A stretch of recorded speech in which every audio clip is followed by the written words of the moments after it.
Good morning, viewers. You're watching Morning News with me, Chelsea, Virginia. We will bring you the most updated news from all around the world. Thousands of farmers in India protesting against new farm laws breach barricades to enter the historic Red Fort complex in New Delhi and hoist flags after clashing with police as India celebrates Republic Day. Thousands of farmers marched on foot or rode on horseback while shouting slogans against Prime Minister Narendra Modi. Police reported one protester died after he struck of a tent, but farmers said he was shot. Protesters laid his body on the road after draping it in an Indian flag and sat around it. Leaders of the farmers said more than 10,000 tractors joined the protest.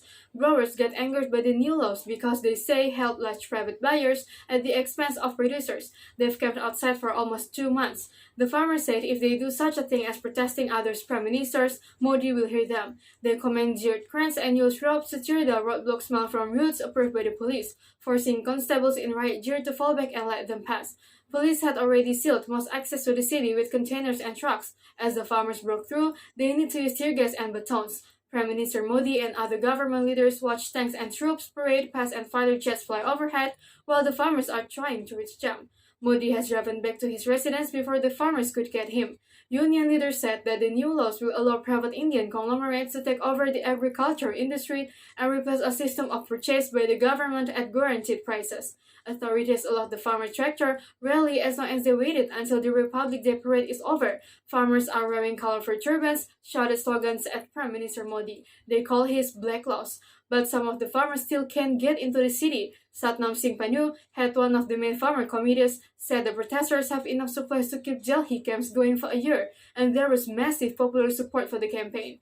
Police used tear gas and water cannons to resist the farmers. Authorities also parked large trucks to barricade multiple routes so that farmers don't march to the interiors of the capital. Modi's government insists the law will benefit farmers through private investment, but the farmers are afraid that it will devastate their earnings. The government has offered to amend the laws and suspend their implementation for 18 months, but farmers insist they will settle for nothing less than a complete repeal. They plan a march to the Indian Parliament on February 1st, when the country's new budget will be presented.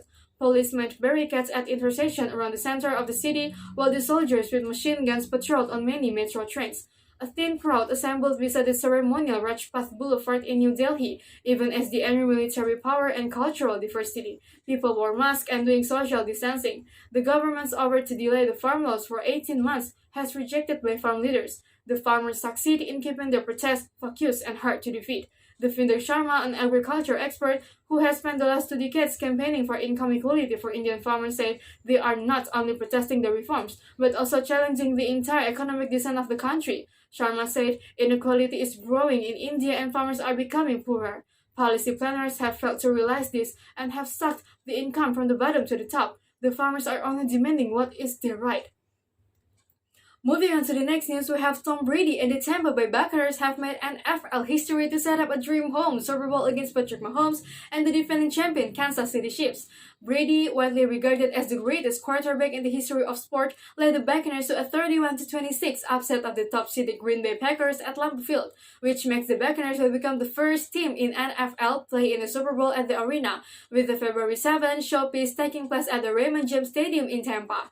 Brady threw for 3 touchdowns and 280 yards as he punched his ticket to an incredible 10th Super Bowl appearance. The victory represented a stunning vindication of Brady's decision to leave the Patriots in March last year, after a glittering 2-decade career in New England that yielded 6 Super Bowl wins. Brady had helped the Bucs race into 28-10 lead early in the second half after touchdown from Mike Evans, Leonard Fournette, Scotty Miller, and Cameron Braid as the Packers offense failed to fire.